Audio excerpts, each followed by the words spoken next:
La madrugada del 17 de julio de 1970 no tenía estrellas, solo un viento seco barriendo los patios del Cerezo, de Puente Grande, en Jalisco, cuando 5 hombres, condenados a pasar el resto de la vida tras las rejas, decidieron que la vida, cualquier vida, sería mejor del otro lado. Juan Luis Navarro, con 27 años, repetía mentalmente el mapa que había dibujado en su cabeza durante meses, mientras Javier Rojas, 32, el más explosivo del grupo, hacía el papel de motor. Hablaba poco, pero su mirada empujaba a todos hacia adelante. Con ellos venían Santiago Morales, 36, Carlos Huerta, 29, y Efraín Vargas, 41, hombres diferentes entre sí, unidos apenas por el peso de la sentencia y por la certeza de que no recibirían una segunda oportunidad. Pasaron la última cerca como quien atraviesa una línea invisible, y por algunos minutos nadie se atrevió a celebrar, porque el sonido de un perro a la distancia podía ser el comienzo del fin. Corrieron en la oscuridad, esquivando zanjas y piedras, con los pulmones ardiendo, hasta que la noche comenzó a aclararse detrás de las sierras y el miedo tomó otra forma. Ahora no era solo ser atrapado, era ser visto. Juan Luis tenía un plan simple: alcanzar la carretera y seguir hacia el norte, mezclarse entre camioneros, desaparecer en algún lugar donde nadie preguntara de dónde venían. Pero ningún plan resiste cuando el cuerpo pide agua y el estómago se hace un nudo. Fue entonces cuando avistaron, recortado en la penumbra, un rancho aislado a unos 20 kilómetros del penal, escondido entre cercas torcidas y árboles secos, como si alguien hubiera olvidado ese pedazo del mundo y el mundo lo hubiera aceptado. La casa principal parecía haber sido castigada por décadas de abandono: ventanas opacas, paredes manchadas, arbustos invadiendo el porche y un olor a madera vieja que el viento llevaba incluso antes de acercarse. El granero, grande y torcido, daba la impresión de que podía derrumbarse con un soplo más fuerte, y aún así parecía más acogedor que quedarse en campo abierto. Javier decidió la estrategia con la naturalidad de quien manda desde siempre: 2 al frente, 3 atrás, porque si había gente adentro, alguien intentaría escapar. La intención, dicha sin rodeos, era atar a quien fuera necesario, comer lo que encontraran y descansar solo lo suficiente para recuperar las piernas antes de volver a correr.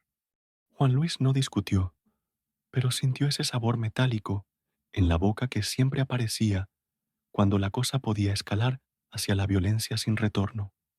La puerta del frente gimió cuando Javier golpeó, y por algunos segundos solo existió el sonido de la propia sangre pulsando en los oídos.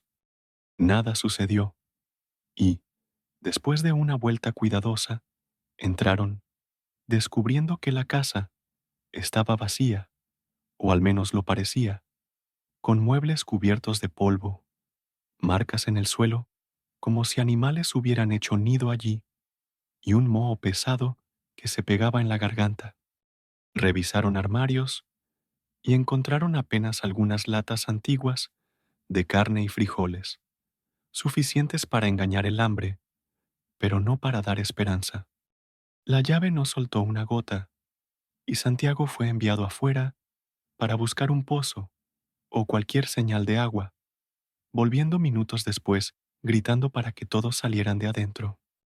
El grito de Santiago jaló a los otros como una cuerda, y, cuando llegaron al granero, vieron las puertas medio abiertas, como si alguien hubiera entrado y las dejara así a propósito. Se detuvieron antes de cruzar el umbral, porque la oscuridad allá adentro parecía más densa de lo normal, y Juan Luis tuvo la sensación irracional de que el lugar respiraba. Aún así, entraron, y poco a poco los ojos se acostumbraron a la poca luz que atravesaba las rendijas de la madera. Santiago estaba allí, inmóvil, apuntando hacia un punto del granero, y Juan Luis siguió la línea del dedo hasta ver a un hombre a pocos metros. Era un viejo de cabello largo y plateado, pasando los hombros, y su piel tenía esa palidez de quien pasa demasiado tiempo lejos del sol. Pero lo que asustaba no era la apariencia, era la forma en que miraba, sin prisa, como si ya supiera todo sobre ellos. Javier, impaciente, preguntó quién era y si vivía allí, y el viejo no respondió de inmediato, dejando que el silencio creciera hasta volverse provocación.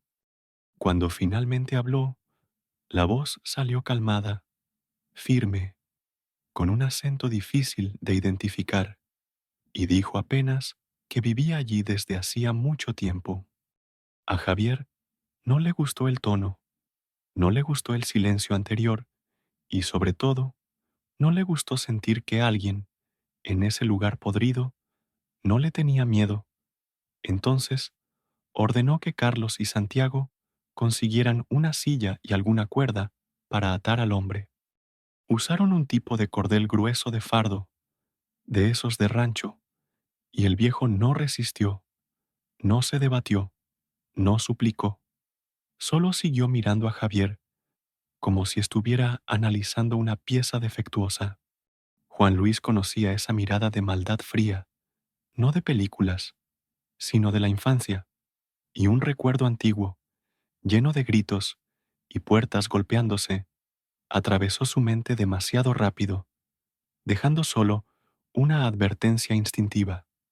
Esto no es normal. Aún así, tragó la sensación, porque entre hombres armados de desesperación, demostrar duda era volverse blanco. Efraín trajo las latas y un balde con agua que Santiago había encontrado afuera, y mientras comían en el suelo del granero, el viejo bajó la cabeza, callado, como si el ruido de ellos fuera apenas un detalle.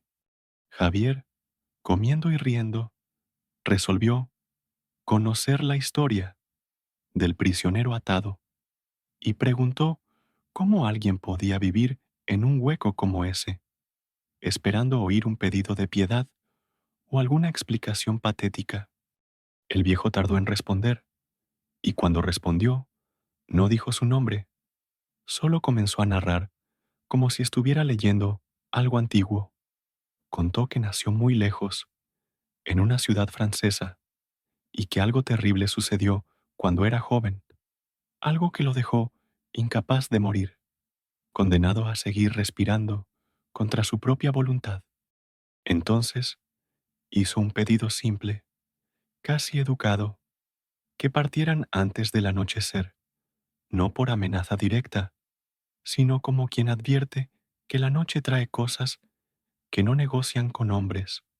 Javier soltó una risa corta y llamó loco al viejo, pero Juan Luis notó que su calma no combinaba con locura, sino con certeza, y certezas de ese tipo suelen nacer de la experiencia.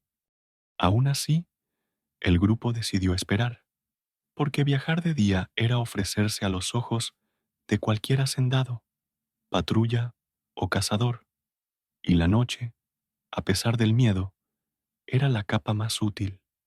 Se turnarían de vigía en el altillo del granero, y Juan Luis subió para el primer turno, con el sol ya inclinándose, mirando el paisaje de Jalisco oscurecerse poco a poco, mientras un pensamiento martillaba. Si ese viejo no tiene miedo, entonces ¿qué? En ese lugar, merece miedo.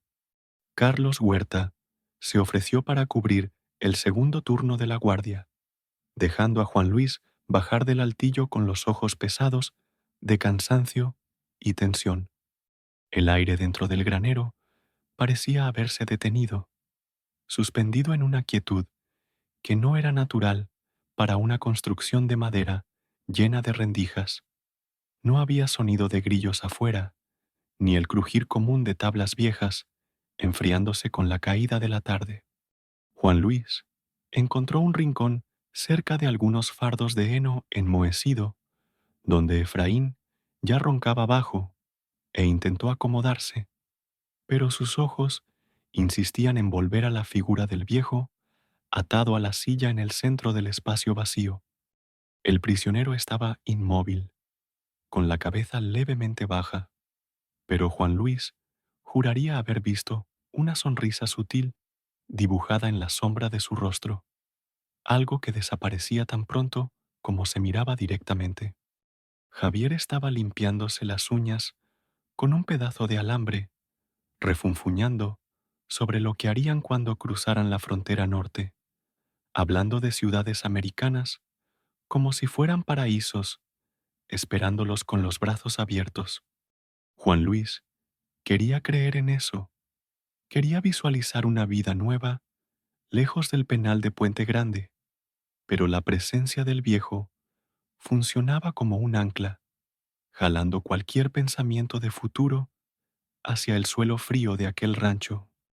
El tiempo pasó arrastrándose, medido no por relojes, que ellos no tenían, sino por el cambio en el color de la luz que entraba por las rendijas, pasando de un amarillo polvoriento a un naranja profundo y finalmente al gris del crepúsculo.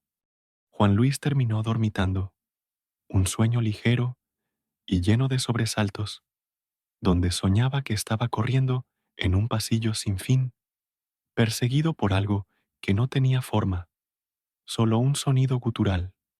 Despertó con un tirón en el hombro. Era Efraín, avisando que era su turno de volver allá arriba, pues Carlos ya estaba bajando, frotándose la cara y quejándose de la sed. Al subir la escalera de madera chirriante hacia el altillo, Juan Luis lanzó una última mirada al viejo. Esta vez, el hombre levantó el rostro y las miradas se cruzaron. Los ojos del viejo eran oscuros, profundos, desprovistos de cualquier miedo o rabia, solo una paciencia infinita que hizo que un escalofrío recorriera la espina de Juan Luis. No parecía preocupado por las cuerdas, ni por los 5 criminales peligrosos que invadieron su casa. Parecía alguien esperando el inicio de un espectáculo que ya sabía cómo terminaría. Allá arriba, la vista por la ventana sucia mostraba que la noche estaba cayendo rápido sobre el altiplano mexicano, las sombras de los árboles alargándose como dedos negros, intentando alcanzar el granero. Juan Luis se sentó en un barril viejo que servía de banco, intentando organizar los pensamientos. Necesitaban salir de allí tan pronto como oscureciera totalmente, cruzar el río y seguir hacia el oeste, antes de girar hacia el norte. Se preguntó qué haría Javier con el viejo antes de partir. Dejarlo atado significaría una muerte lenta por sed. Soltarlo sería un riesgo de denuncia inmediata. El cansancio de la fuga, la adrenalina y la falta de comida decente cobraron su precio, y Juan Luis sintió la cabeza pesar nuevamente, luchando contra el sueño que venía como una niebla pesada. Cerró los ojos por un segundo, o lo que parecieron ser segundos, pero cuando un chasquido fuerte lo hizo despertar de un salto, el granero ya estaba sumergido en la penumbra casi total de la noche. El corazón se disparó en el pecho, desacompasado por el susto, y miró hacia afuera.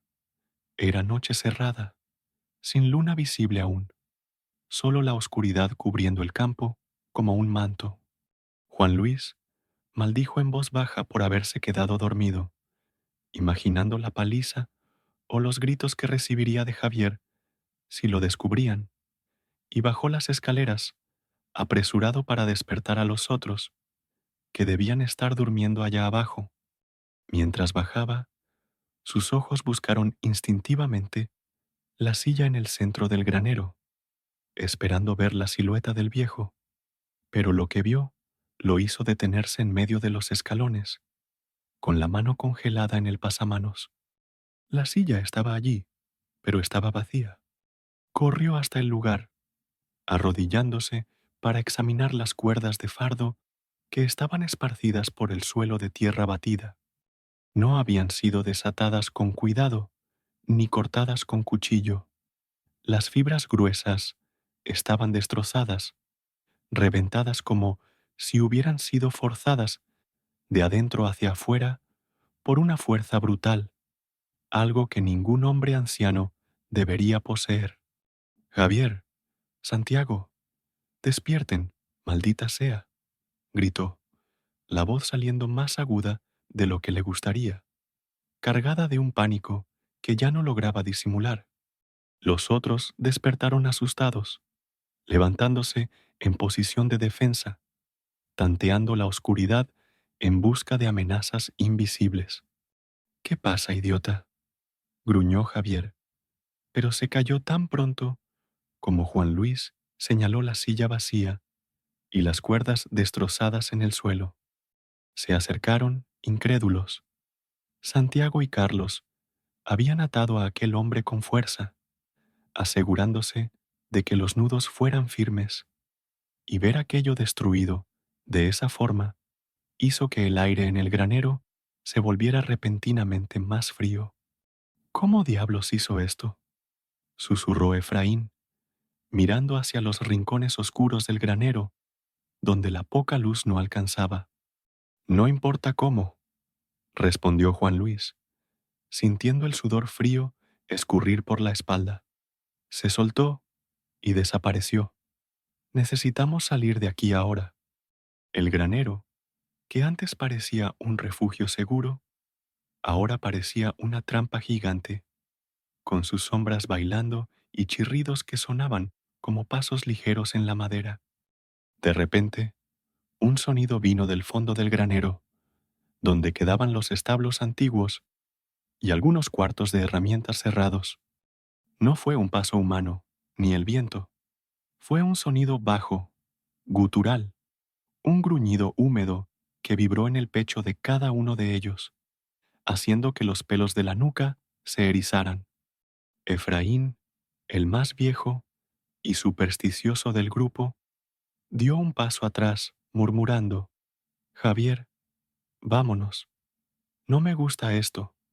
Vamos a salir. Cállate la boca, replicó Javier, intentando mantener la postura de liderazgo, aunque sus ojos barrían la oscuridad con la misma ansiedad de los otros. No voy a salir corriendo por culpa de un viejo loco. Debe estar escondido en esos cuartos de atrás. Sabe quiénes somos. No podemos dejarlo suelto. ¿Vas a ir allá atrás por él?, desafió Efraín. Porque yo no voy. Javier miró hacia los cuartos oscuros, luego a los hombres asustados, y el orgullo habló más fuerte que el instinto de supervivencia. Si ustedes son cobardes, quédense aquí, dijo Javier, sacando un cuchillo improvisado que había conseguido contrabandear en la fuga. Yo voy a resolver esto, y después nos vamos. Juan Luis quería impedirlo, decir que aquello era mala idea, que el viejo había avisado que salieran antes de la noche, pero las palabras se quedaron atrapadas en la garganta.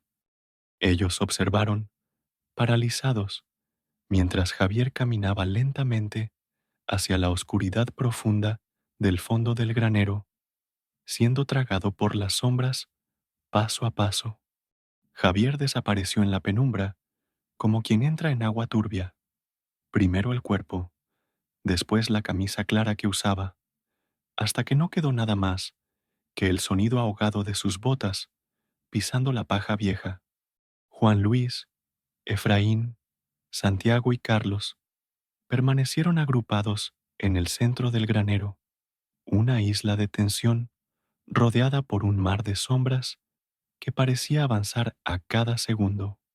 La luna, ahora más alta, lanzaba haces finos de luz plateada a través de las rendijas del techo, cortando la oscuridad como láminas, pero iluminando apenas polvo flotante. Efraín temblaba visiblemente, sus manos cerradas en puños blancos de tanto apretar, mientras susurraba oraciones inconexas que se mezclaban con el ritmo acelerado de la respiración de todos. Debimos habernos ido cuando él dijo, murmuró Santiago, con los ojos muy abiertos, fijos en el punto donde Javier había desaparecido. Aquel viejo, él sabía. Juan Luis quería mandar a todos a callar la boca, pues el silencio era la única herramienta que tenían para entender lo que estaba sucediendo. Pero el miedo colectivo era una corriente eléctrica que pasaba de uno a otro. De repente, un ruido vino del fondo, no un grito, sino el sonido de algo pesado siendo arrojado contra la madera, seguido por el crujido seco de tablas rompiéndose. ¿Javier? Llamó Carlos, con la voz temblando, pero la respuesta que vino no fue humana. Un gruñido, mucho más alto y profundo que el anterior, resonó por las paredes del granero, un sonido vibrante y animalesco que parecía venir de una garganta enorme, cargado de una rabia primitiva. Entonces vino el grito de Javier, «¡Hijo de...!», pero la frase fue cortada abruptamente por un sonido húmedo, de desgarro e impacto, seguido de un silencio absoluto que fue peor que cualquier ruido. Aquel silencio duró apenas un segundo, el tiempo suficiente para que el cerebro de Juan Luis procesara que su líder, el hombre más violento y peligroso que conocían, había sido silenciado en un instante. «¡Corran!», gritó Juan Luis, y la orden rompió el trance. Los 4 hombres giraron sobre sus talones y dispararon en dirección a las grandes puertas del granero por donde habían entrado. Se estrellaron contra la madera pesada, empujando con todo el peso de sus cuerpos desesperados, esperando sentir la brisa de la noche y la libertad del campo abierto. Pero las puertas no cedieron ni un centímetro. Empujaron de nuevo, gimiendo de esfuerzo y pánico, hasta darse cuenta de la cruel verdad. Alguien había pasado una cadena gruesa por las manijas exteriores y cerrado con un candado. «Estamos encerrados, maldita sea, estamos encerrados», gritó Santiago, golpeando la madera inútil, el desespero transformando su voz en un chillido. «Calma, busquen otra salida, tiene que haber otra salida», ordenó Juan Luis, aunque él mismo sentía el corazón latir en la garganta como un pájaro atrapado. Comenzaron a tantear las paredes laterales, buscando ventanas, agujeros, cualquier rendija por donde pudieran escurrirse, pero el granero parecía haberse transformado en una caja sólida. Fue entonces cuando oyeron de nuevo el sonido de garras arañando el suelo de madera, rápido, ritmado, acercándose a ellos desde la oscuridad del fondo. No era el paso de un hombre, era el trote pesado de un cuadrúpedo, algo grande corriendo con agilidad depredadora. «¿Qué es eso? ¿Qué es eso?», gimoteó Efraín, retrocediendo hasta golpear su espalda contra la pared. Juan Luis forzó los ojos en dirección al sonido y vio, por un breve momento, 2 puntos amarillos brillando en la oscuridad, ojos que reflejaban la poca luz de la luna con una inteligencia maliciosa. Antes de que pudiera avisar, la cosa atacó. Un bulto enorme, peludo y rápido como un rayo, saltó de las sombras, directo sobre Santiago, que estaba más adelante. El grito de Santiago fue para helar la sangre, un alarido de dolor puro y terror absoluto. ¡Ayúdenme! Algo me agarró. ¡Ayúdenme! Pero nadie podía ayudar. El sonido de carne, siendo rasgada, y huesos crujiendo, llenó el aire, mezclado con los gruñidos feroces de la bestia que lo destrozaba. En segundos, los gritos de Santiago cesaron, sustituidos apenas por los sonidos grotescos de la criatura alimentándose. «Salgamos de aquí, Juan, ahora», gritó Efraín, tirando a Juan Luis del brazo, sacándolo del estado de shock. Corrieron ciegamente por el granero, tropezando con herramientas agrícolas oxidadas y cajas viejas, intentando alejarse lo máximo posible de aquel horror. Carlos, que corría justo detrás, tropezó y cayó, soltando un gemido alto al golpearse la rodilla. Juan Luis se detuvo por un instante, indeciso entre ayudar o continuar corriendo, pero el sonido de la criatura deteniendo su comida y olfateando el aire tomó la decisión por él. «Levántate, Carlos, levántate», gritó, pero ya podía oír el sonido de las patas pesadas golpeando el suelo nuevamente, viniendo en dirección a ellos. Se metieron en un pasillo estrecho entre pilas de heno, intentando esconderse, aguantar la respiración, desaparecer. El silencio volvió, pesado y opresivo, roto apenas por la respiración jadeante de los tres supervivientes y por el sonido distante del viento afuera, que ahora parecía burlarse de ellos. Juan Luis apoyó la cabeza en la madera fría, intentando pensar, intentando entender qué diablos estaba sucediendo en aquel rancho maldito en medio de México. Fue cuando oyó un susurro, viniendo de algún lugar al frente, en la oscuridad. «Juan, ¿eres tú? Soy yo, Javier». La voz sonaba débil, dolorosa, pero inconfundible. «Javier», susurró Juan Luis de vuelta, sintiendo una pizca de esperanza mezclada con desconfianza. «¿Estás vivo? Creo que encontré una salida», susurró la voz nuevamente. «Ven aquí, rápido». Juan Luis dio un paso al frente, pero algo lo hizo dudar. Había un tono extraño en la voz de Javier, o tal vez fuera solo el eco en aquel lugar maldito, pero su instinto le gritaba que no fuera. Juan Luis se quedó paralizado en el pasillo estrecho formado por los fardos de heno, el corazón latiendo tan fuerte que parecía resonar dentro de la cabeza. «Juan, ven rápido», insistió la voz de Javier, un susurro arrastrado que parecía venir de ninguna parte y de todas partes al mismo tiempo. Efraín agarró el brazo de Juan con fuerza, los ojos muy abiertos, brillando en la penumbra. «No vayas», sibiló, casi inaudible. «Escucha bien, no parece él». Juan Luis aguzó el oído, intentando filtrar el sonido a través del miedo. Había algo mal.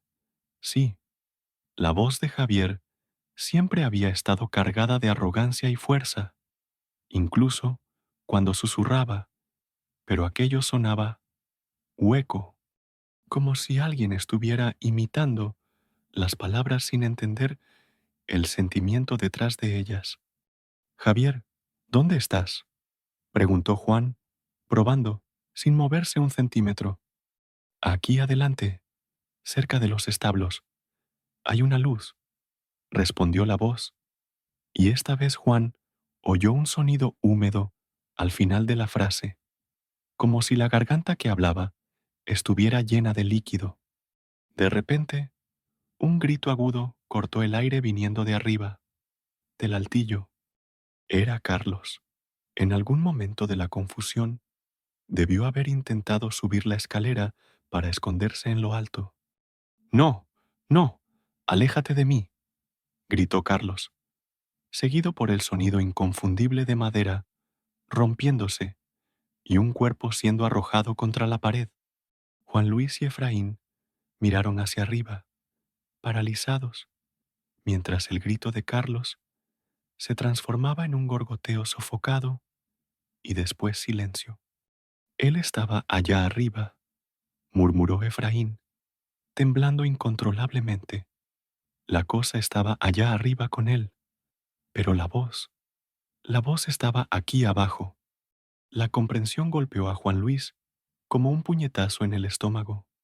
La criatura no solo los estaba cazando, estaba jugando. O peor, había más de una cosa en aquel granero.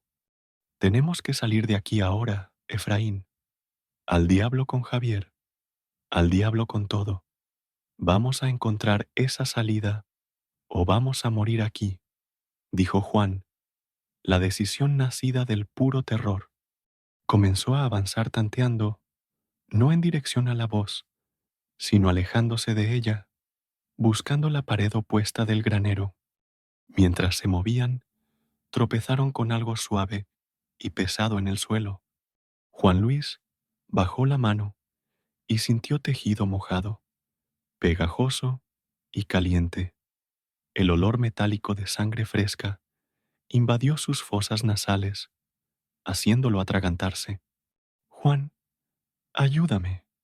La voz vino de abajo, justo a sus pies. Juan Luis retrocedió, asustado, y un haz de luz de la luna iluminó lo que estaba en el suelo. Era Javier, o lo que quedaba de él. Estaba caído de espaldas, el rostro pálido como cera, y su brazo izquierdo estaba completamente destrozado, colgando apenas por hilachas de piel y músculo. Su pecho subía y bajaba en espasmos cortos, y había cortes profundos por todo el tronco. Tú estás vivo, susurró Juan Luis, sintiendo una ola de náusea y culpa. La voz que oyeron antes no era una imitación sobrenatural, era Javier muriendo, intentando guiarlos. Levántame, gimió Javier, tosiendo sangre. Vi, vi la salida, allí atrás. Señaló con la mano buena hacia un rincón donde algunas tablas de la pared parecían sueltas, dejando pasar un hilo de luz más fuerte que el de las rendijas comunes. Efraín ayudó a Juan a levantar el cuerpo pesado de Javier, que gemía con cada movimiento. Vamos rápido, antes de que esa cosa vuelva, dijo Efraín, mirando frenéticamente hacia los lados. Arrastraron a Javier por el suelo de tierra. El sonido de sus pies y la respiración jadeante pareciendo ensordecedores en el silencio que había retornado al granero. Cuando llegaron a la pared, Juan Luis soltó a Javier y comenzó a empujar las tablas. Estaban podridas, pero aún firmes. Fuerza, ayúdame, Efraín, pidió él, pateando la madera. Efraín se unió a él, y juntos comenzaron a golpear la pared con los hombros y pies, desesperados. Fue entonces cuando oyeron el sonido nuevamente, el gruñido, esta vez muy cerca, justo detrás de ellos. Juan Luis giró la cabeza despacio y vio, emergiendo de las sombras, a menos de 5 metros, la silueta monstruosa. Era enorme, bípeda, pero encorvada, cubierta de pelos oscuros y erizados. La cabeza recordaba a la de un lobo, pero distorsionada, con mandíbulas demasiado grandes y dientes que brillaban húmedos. La criatura no atacó inmediatamente, se detuvo, alzó el hocico e inspiró profundamente, saboreando el miedo de ellos. «¡Dale! ¡Rompe esa mierda!», gritó Javier desde el suelo, su voz un rugido de dolor y rabia final. Con un último esfuerzo conjunto, Juan y Efraín se lanzaron contra las tablas. ¡Crack! La madera cedió, abriendo un agujero irregular lo suficientemente grande para pasar. El aire frío de la noche invadió el granero, dulce y limpio en comparación al olor de muerte allá adentro. «Jálame, jálame», gritó Javier. Juan Luis agarró el brazo bueno de Javier y lo jaló a través del agujero, raspando la piel en la madera astillada. Efraín vino justo detrás, prácticamente zambulléndose hacia afuera. Tan pronto como Efraín pasó, la criatura soltó un aullido que hizo temblar el suelo y se lanzó contra la abertura. Garras negras rasgaron el aire donde la cabeza de Efraín estaba un segundo antes, arrancando astillas de la pared externa. Estaban fuera, pero la cacería estaba lejos de terminar. «¡Corre! No mires atrás», gritó Juan Luis, apoyando a Javier en el hombro y comenzando a cojear lo más rápido que podía en dirección a la carretera, lejos de aquel infierno. Detrás de ellos, el sonido de madera siendo despedazada indicaba que la criatura no iba a dejar escapar a su presa tan fácil. El campo abierto, que antes parecía una invitación a la libertad, ahora se extendía como un desierto hostil bajo la luz pálida de la luna. Juan Luis sentía el peso de Javier apoyado en su hombro como un ancla viva. Cada paso, una lucha contra la gravedad y el agotamiento.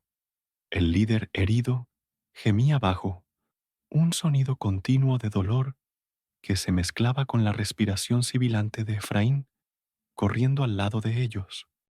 Detrás de ellos, el granero era una mancha oscura contra el cielo nocturno, pero el sonido que venía de allá, golpes rítmados y pesados contra la madera, seguidos de crujidos violentos, dejaba claro que la barrera no duraría mucho. «No pares, no pares», repetía Juan Luis, más para sí mismo que para los otros, forzando las piernas a moverse a través de la maleza alta y seca que arañaba sus espinillas. Necesitaban alcanzar la carretera. La carretera significaba autos, luces, gente. Significaba policía, sí, y probablemente el regreso a la prisión, pero en ese momento, una celda de concreto parecía el lugar más seguro del mundo. Efraín, siempre el más viejo y menos resistente, tropezó con una raíz expuesta y cayó de cara en la tierra, soltando un grito ahogado. «Levántate, viejo, levántate», gritó Juan Luis, deteniéndose y girándose, el sudor escurriendo frío por el rostro. «Ya no aguanto más, Juan. Déjame aquí», gimoteó Efraín, intentando levantarse, pero sus piernas temblaban incontrolablemente. «Esa cosa nos va a atrapar de todos modos. Nadie se queda atrás», gruñó Javier, sorprendiendo a todos con un brote de energía proveniente de la rabia pura. Se soltó de Juan, se tambaleó hasta Efraín y lo jaló por el cuello de la camisa con la mano buena. «Si te quedas, mueres gritando. ¿Quieres morir gritando como Santiago?» La mención al nombre del compañero muerto funcionó como un choque eléctrico. Efraín abrió mucho los ojos, se tragó el llanto y se puso de pie, el terror superando el agotamiento. Retomaron la marcha, ahora en un trote torpe, el trío de fugitivos, pareciendo una criatura de 6 patas, moviéndose en la oscuridad. Un aullido largo y terrible cortó la noche, viniendo de la dirección del rancho. No era un aullido de lobo común, tenía una cualidad humana distorsionada, una burla melódica que hizo que la sangre de Juan se helara. «Salió», susurró Juan Luis. «Viene hacia acá». Apretaron el paso, ignorando el dolor en los pulmones y en los músculos. El terreno comenzó a inclinarse, bajando hacia una zanja que bordeaba la autopista distante. Luces de faros pasaban allá abajo, pequeños puntos de esperanza amarilla cortando la oscuridad. De repente, Javier se detuvo, el cuerpo poniéndose rígido. ¿Escucharon eso?, preguntó, con la voz ronca. Juan Luis se detuvo también, aguantando la respiración. Al principio, solo oyó el viento y su propio corazón latiendo. Después, se dio cuenta. No era ruido, era silencio. Los grillos habían dejado de cantar. El viento parecía haber muerto. La naturaleza alrededor de ellos había entrado en un estado de suspensión aterradora. ¡A un lado! ¡Salgan del camino!, gritó Juan Luis, empujando a Javier y Efraín hacia la derecha, tirándose al suelo. En el segundo siguiente, un bulto oscuro pasó volando por el aire, exactamente donde ellos estaban, aterrizando con un golpe sordo en la tierra blanda, algunos metros más adelante. La criatura se giró lentamente, los ojos amarillos brillando con una inteligencia cruel. Era más grande de lo que parecía en el granero, músculos ondulando bajo el pelo grueso, las garras cavando surcos en la tierra. Estaban acorralados. La carretera estaba justo allí, a menos de 500 metros, pero la muerte estaba parada justo frente a ellos. Javier, sangrando y apenas logrando mantenerse en pie, sacó el cuchillo improvisado que aún sostenía. «Vayan», dijo, sin mirar atrás. «Vayan a la carretera». «Javier, no», comenzó Juan, pero el líder lo cortó. «Soy un hombre muerto, Juan. Mírame. No voy a llegar allá, pero puedo detener a esa cosa por un minuto. Vayan». No hubo tiempo para despedidas heroicas. La criatura gruñó y se preparó para saltar. Javier gritó un insulto profano y avanzó, tambaleándose, en dirección al monstruo. Juan Luis agarró a Efraín y corrió. Corrió como nunca había corrido en su vida, las lágrimas de frustración y miedo cegando su visión. Detrás de ellos se oyó el sonido de lucha, gruñidos salvajes y el grito de guerra final de Javier, que fue súbitamente silenciado. No miraron atrás, rodaron barranco abajo, rasgando ropa y piel en espinas y piedras, hasta caer en el arcén de asfalto caliente de la autopista. Un camión venía llegando, luces altas cegadoras, bocina pitando al ver a los dos hombres surgir de la nada. Juan Luis agitó las manos frenéticamente, gritando, sin importar si serían arrestados o muertos, con tal de salir de aquella oscuridad. El camión frenó bruscamente, neumáticos cantando en el asfalto, parando a pocos metros de ellos. El conductor bajó con una llave de cruz en la mano, asustado. «Por favor», jadeó Juan Luis, cayendo de rodillas. «Monstruo, lobo, ayúdenos». El conductor los miró, sucios de sangre y tierra, y luego miró hacia el barranco oscuro arriba de ellos. Allá en la cima, en el borde de la luz de los faros, dos ojos amarillos observaban, antes de desaparecer de vuelta en la noche. La cabina del camión olía a diésel, sudor viejo y tabaco barato, pero para Juan Luis era el aroma de la salvación. El conductor, un hombre corpulento llamado Rogelio, miraba de reojo a los dos viajeros indeseados, con la llave de rueda todavía al alcance de la mano en el tablero. No los había dejado entrar por bondad, sino por el impacto de ver a dos hombres cubiertos de sangre surgiendo de la maleza en medio de la madrugada. ¿Ustedes se metieron en una pelea de cuchillos? ¿O qué?, preguntó Rogelio, con la voz temblorosa, mientras aceleraba el camión lejos de ese tramo de carretera maldito. Efraín estaba encogido en el asiento del copiloto, temblando tanto que sus dientes castañaban audiblemente. Miraba el espejo retrovisor lateral obsesivamente, esperando ver a la bestia corriendo detrás del camión. Juan Luis, sentado en el medio, intentaba controlar su propia respiración. Accidente. Fue un accidente. Llévenos a la policía, por favor, logró decir. La ironía de pedir ir a la policía no se le escapó, pero la alternativa era la muerte en la mandíbula de esa cosa. Rogelio frunció el ceño. ¿Policía? Ustedes tienen cara de quien huye de la policía, no de quien corre hacia ella. Pero no discutió. Tomó la radio y comenzó a llamar, la voz crepitando en la estática de la noche. No pasó mucho tiempo para que las luces del camión se cruzaran con el brillo intermitente de sirenas. Una barrera policial estaba montada algunos kilómetros más adelante, probablemente buscándolos desde la fuga del penal. Cuando el camión se detuvo, rodeado por patrullas y hombres armados, gritando órdenes, Juan Luis sintió un alivio extraño. Las armas apuntando a su cabeza parecían juguetes inofensivos, comparadas con lo que habían dejado atrás, en el rancho.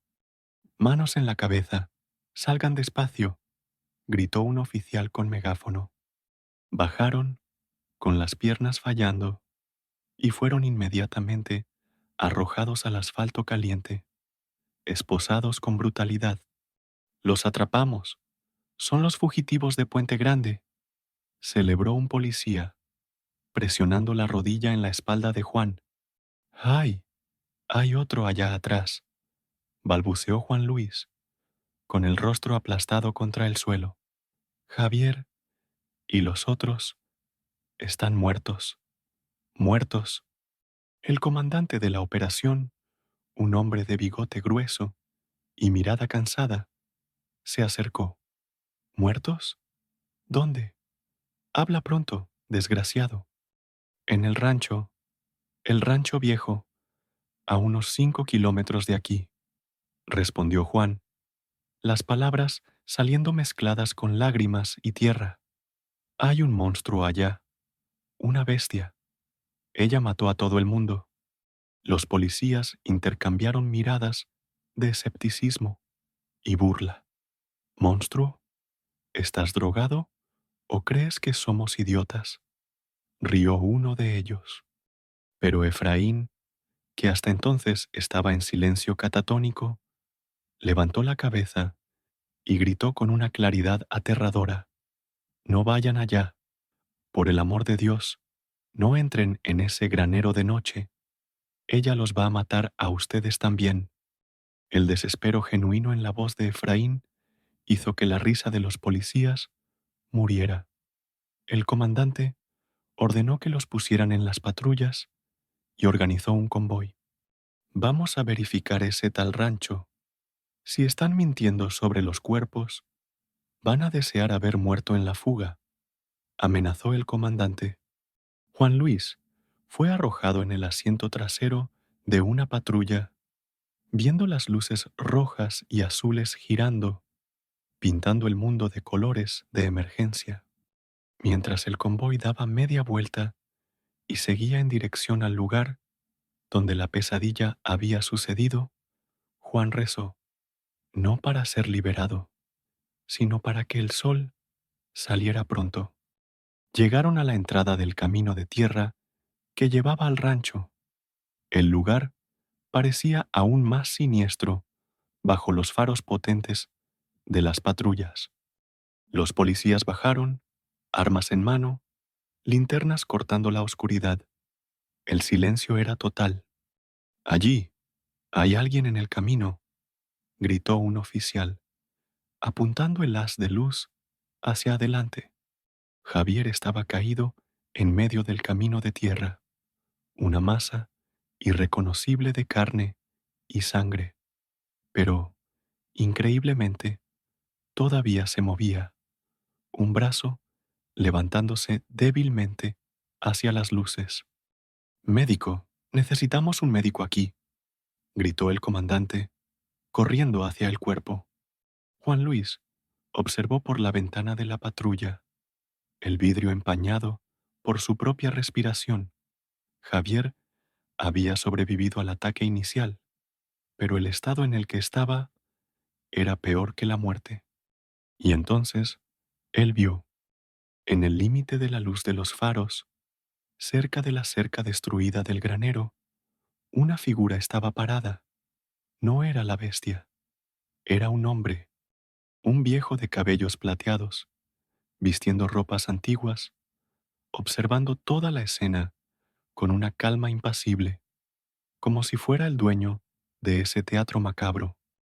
Él miró directamente a la patrulla donde Juan estaba, y por un segundo, sus ojos parecieron brillar en la oscuridad antes de darse la vuelta y caminar tranquilamente de regreso hacia las sombras de la casa.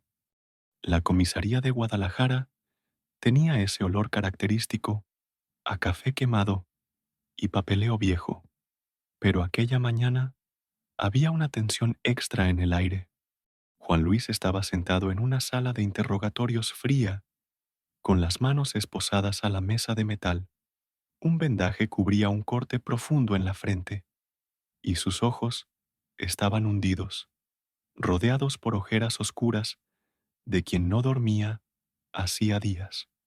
Frente a él, el inspector Ramírez, un hombre escéptico que ya había visto de todo en las calles de México, hojeaba el informe preliminar con una expresión de incredulidad creciente.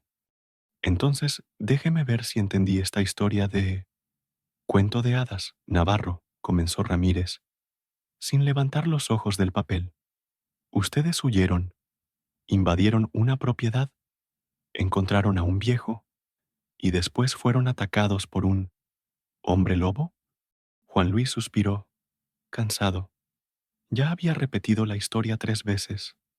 No sé qué era, inspector, pero era grande, peludo y rápido, y mató a Santiago, a Carlos, y casi acabó con Javier. Javier Rojas está en la UCI, sin un brazo y con la mitad de las costillas rotas. No dice nada coherente, solo grita cuando se despierta, dijo Ramírez, finalmente mirando a Juan a la cara. Pero el forense dice que las heridas parecen ataques de animal, un oso, tal vez, o una jauría de perros salvajes. No existen osos en Jalisco, inspector, replicó Juan Luis, con la voz baja, y los perros no abren candados de cadena. Ramírez golpeó la mano en la mesa, impaciente. ¿Y el viejo? Explíqueme lo del viejo. Mis hombres encontraron a un señor de edad en la casa principal. Estaba sentado en el porche, esperando, como si nada hubiera pasado. Él, él es el dueño de todo eso. Sabía que la cosa vendría, dijo Juan, sintiendo un escalofrío al recordar la mirada del hombre.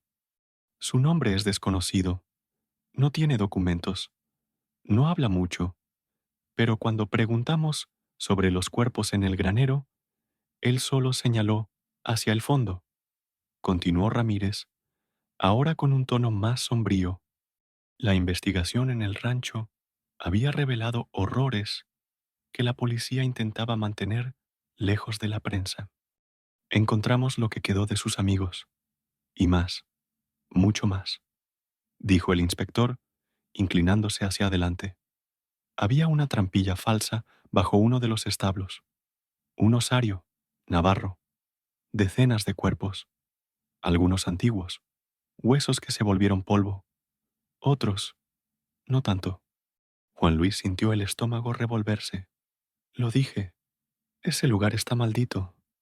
El viejo fue arrestado, sospechoso de múltiples homicidios y canibalismo, o sepa Dios qué hacía con esas personas, pero no confiesa, no niega. Él solo existe, dijo Ramírez, pareciendo perturbado por primera vez. ¿Él les dijo algo?, preguntó Juan. Ramírez dudó, mirando hacia la puerta espejada de la sala. Cuando lo trajimos, me miró y preguntó, ¿Por qué tardaron tanto?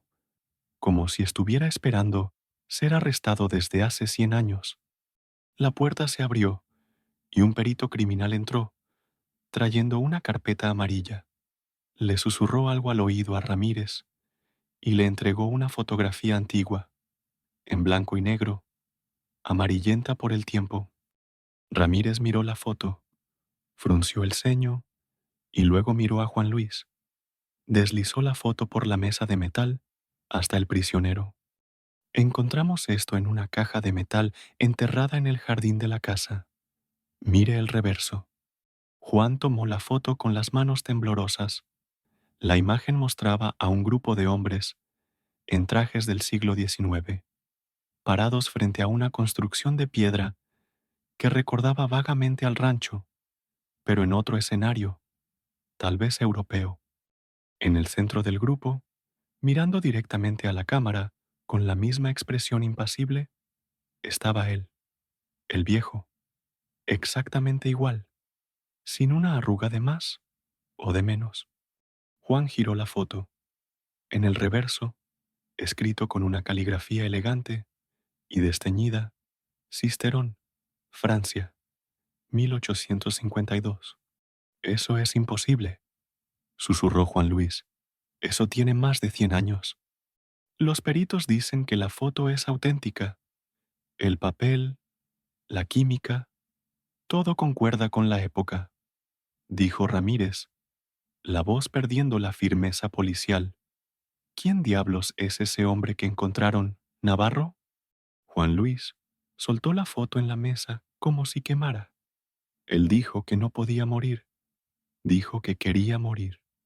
Pues va a tener mucho tiempo para pensar en eso, dijo Ramírez, recogiendo la foto y levantándose. Va a ser transferido a máxima seguridad y usted vuelve a Puente Grande. Pero le voy a dar un consejo, hijo. Rece para nunca más cruzarse con él, porque creo que las rejas no retienen lo que sea que él sea. Mientras Ramírez salía, Juan Luis se quedó solo en la sala fría, mirando su propio reflejo pálido en el espejo. Él sabía la verdad ahora. La bestia en el granero no era una mascota del viejo. La bestia era el viejo, y la prisión no sería un castigo para él. Sería solo un nuevo campo de caza, lleno de presas encerradas.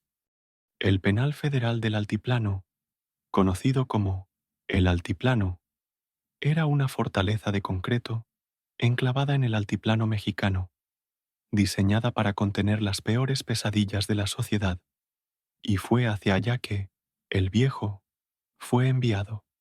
Juan Luis, por su parte, fue devuelto a Puente Grande, pero las noticias corrían rápido entre los reclusos, viajando a través de susurros en los patios y mensajes codificados. Decían que el nuevo prisionero del ala de seguridad máxima del altiplano era diferente. No hablaba con nadie, no recibía visitas, no se quejaba de la comida y pasaba los días enteros sentado en su celda, mirando hacia la pared con una paciencia geológica. Los guardias lo llamaban el francés, debido a tal foto encontrada, pero nadie sabía su nombre verdadero. En los registros era solo un número y una huella digital que no coincidía con ninguna base de datos del mundo. Juan Luis intentaba seguir con su vida en la prisión, manteniendo la cabeza baja, pero las pesadillas no lo dejaban. Cada noche oía los gruñidos, sentía el olor a sangre y veía los ojos amarillos en la oscuridad. Pasaron los meses. La historia de la masacre en el rancho se volvió una leyenda urbana, distorsionada con cada repetición, transformándose en cuentos de narcos satánicos o rituales de sectas. Pero Juan sabía la verdad y supo que algo andaba mal cuando, un año después, un rumor extraño comenzó a circular.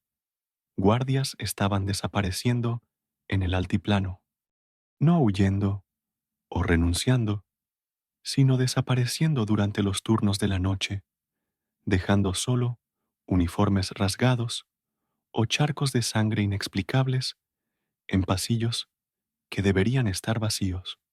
Javier Rojas, que había sobrevivido mutilado y fue enviado a una prisión psiquiátrica debido a sus constantes delirios violentos, envió una carta a Juan. La carta era un garabato casi ilegible, escrito con la mano izquierda temblorosa. Juan, él tiene hambre de nuevo. Lo siento. La luna está cambiando. Ellos creen que lo atraparon, pero solo le dieron un cuarto nuevo. Él va a salir, y cuando salga, vendrá por quien sabe el secreto. Juan quemó la carta en el inodoro de la celda, pero las palabras quedaron grabadas en su mente. En una noche de luna llena de 1984, 14 años después de los eventos en el rancho, lo impensable sucedió en el altiplano. La alarma general sonó a las 3 de la mañana. Luces de emergencia bañaron el penal en rojo sangre.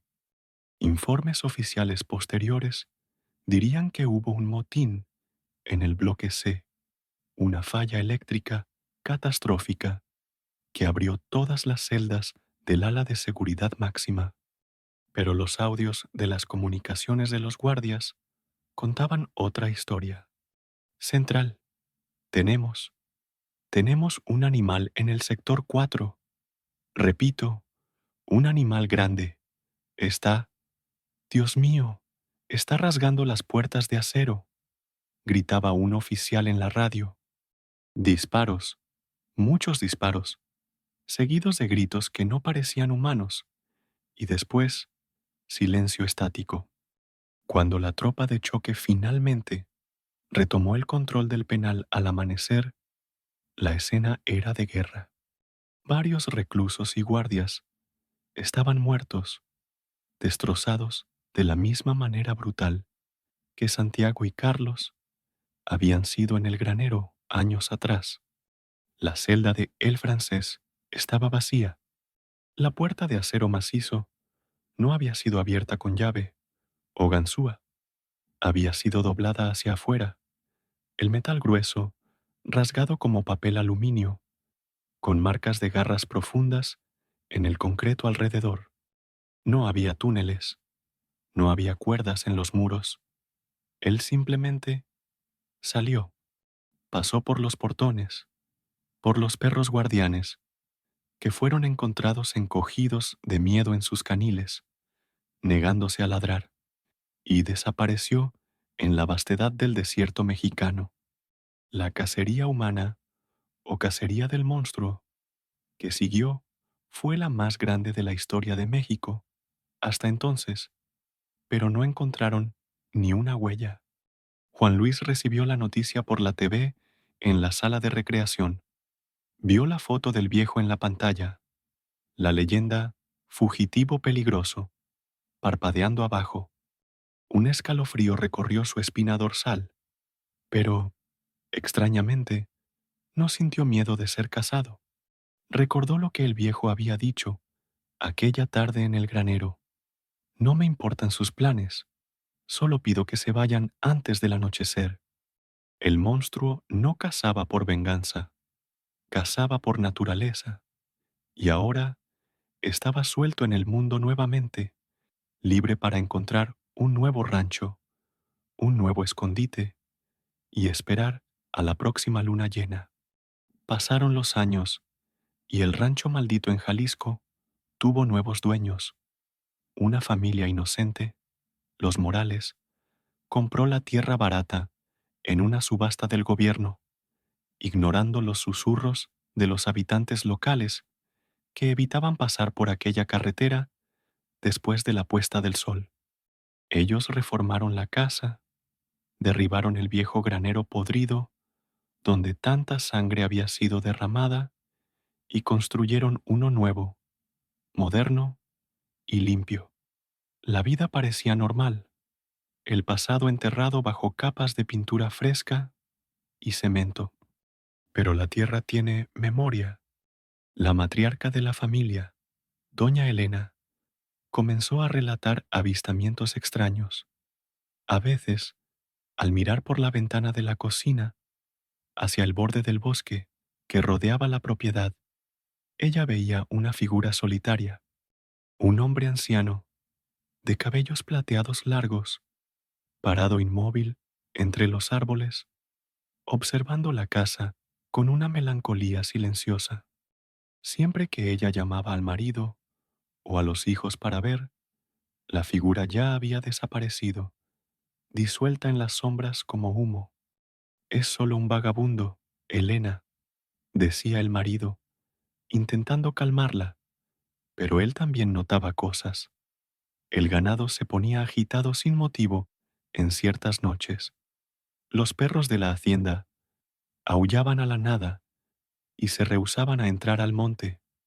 Una vez encontraron huellas extrañas alrededor del nuevo granero, demasiado grandes para un coyote, demasiado humanas para un oso. Pero nada violento sucedía. Era como si el visitante fuera un fantasma atrapado en ese pedazo de suelo, o un guardián verificando su antiguo territorio. Mientras tanto, Juan Luis Navarro cumplió su condena. Salió de la prisión a mediados de los años 90, un hombre envejecido prematuramente, con el cabello canoso y los nervios destrozados. Él nunca se casó, nunca tuvo hijos.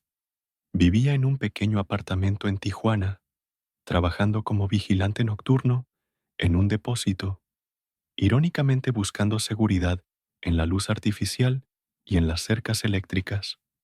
Él mantenía un cuaderno, un diario obsesivo donde pegaba recortes de periódicos, noticias de desapariciones misteriosas en áreas rurales, relatos de animales salvajes atacando rebaños o vagabundos, leyendas locales que surgían de la nada. Él estaba mapeando, intentando trazar el camino del viejo desde la fuga del altiplano. Los puntos en el mapa formaban un patrón errático, pero persistente, moviéndose lentamente hacia el sur, en dirección a las selvas de Chiapas y tal vez más allá, hacia América Central. Juan sabía que no podía hacer nada. ¿Quién creería en un ex convicto hablando de hombres lobo inmortales? Pero registrar era su forma de mantener la cordura, de probarse a sí mismo que aquella noche, en 1970, no fue un delirio. Un día, recibió una visita inesperada en el trabajo. Un joven periodista, curioso sobre leyendas urbanas de prisiones, encontró el nombre de Juan en archivos antiguos sobre la fuga de Puente Grande. Señor Navarro, estoy escribiendo sobre el caso del vampiro del altiplano, como llaman al tal francés que huyó, dijo el muchacho, con el brillo de la curiosidad morbosa en los ojos. Dicen que usted estuvo con él antes, en el rancho. Juan miró al joven y sintió un cansancio profundo. No era un vampiro chico. ¿Qué era entonces? Insistió el periodista, encendiendo la grabadora. Juan dudó. Podía contar la historia del hombre lobo, de los gritos de Santiago, del brazo de Javier. Podía contar sobre la foto de 1852, pero recordó los ojos del viejo, de aquella tristeza infinita de quien carga una maldición eterna, de cómo les avisó que se fueran, de cómo parecía, en el fondo, más prisionero que cualquiera de ellos.